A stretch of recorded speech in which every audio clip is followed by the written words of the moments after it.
This is my father, one of the most hardworking men I've ever met, and I have a couple questions for him today. In your opinion, what is the American dream? I think the American dream really is more of an opportunity to be successful, and there's a lot of different meanings for success. Not doesn't necessarily mean financial, but whatever makes you happy. But really, no matter who you are or what you want to do, uh, the American dream is alive and well. And as long as you can work, then you can be successful. In your own personal opinion, do you think the American dream is still prevalent in today's America? Absolutely, there are so many examples of people being successful today and and doing what they want to do. It doesn't matter what gender you are or what race you are. I feel very strongly that people can be and will be successful if they have the work ethic and the determination to do the right thing. Bang.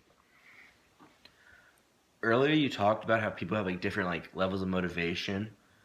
Um, how would you describe your level of motivation and what led you to have that type of motivation? Um, I think what led me to have the drive that I do is because when I was growing up, we didn't have a lot of luxuries, a lot of things, and I made a commitment that when I had my own family with my own wife and children, that I didn't want them to have the same frustrations. I don't know if that's the word I want to use or not, but some of the frustrations that I had when I was growing up. Work ethic, determination, that kind of fuels me even today. When I was young, we didn't have a lot of things, and I just didn't want my own family to be in that situation. Can you give me a few examples of you having to do things that most people wouldn't have had to do when they were in school that helped you get the drive you talked about? Uh, when I was in seventh and eighth grade, I worked at a Dairy Queen where I cleaned up the parking lot. I got paid $1 a day. So up north where I'm from, the Dairy Queen wasn't open all year round. So basically, April and May, my dad would take me over there about 6 o'clock in the morning, work for about an hour, and come back and then go to school. And then when I was in high school, 16, 17, 18, I worked at a steel mill where we did springs for cars and trucks, and it was extremely difficult. It was very, very hot in those buildings with those furnaces, but um, I had to do that to help pay for my high school. I went to a private school, and so we didn't have the money to do that. And if I wanted to go there, I had to kind of help with the money. Some of the other things too is I was lucky enough to get a college scholarship that for sports. If I didn't have that college scholarship, I would not have been able to go to college. We couldn't afford it, so I was very fortunate to have that opportunity. So those things kind of helped um, create the work ethic, and kind of make sure when I got lax and didn't really want to study or didn't really want to do some things, I could look back and know that I could work at a steel mill or work at a Dairy Queen for $1 a day.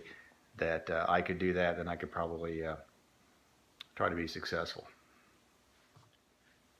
Can you think of any examples of people that inspired you?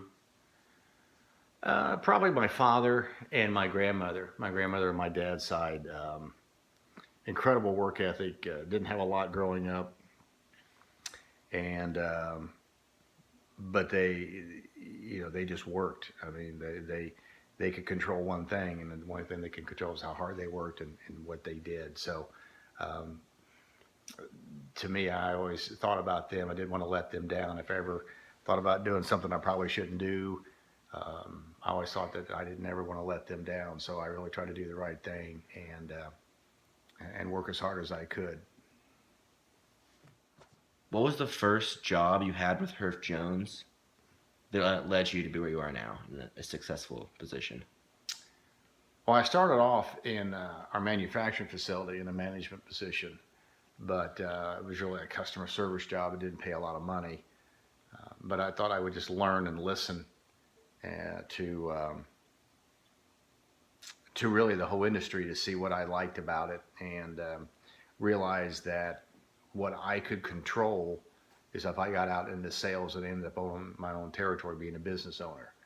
So starting off at a pretty minimal job, being a customer service manager, to some 30 some years later when I own my own business, that was kind of the drive I saw. I saw how some of the guys were successful. I thought that I could do what they did, maybe even better. So I learned from them. So from customer service to being a business owner, that's kind of where I am today.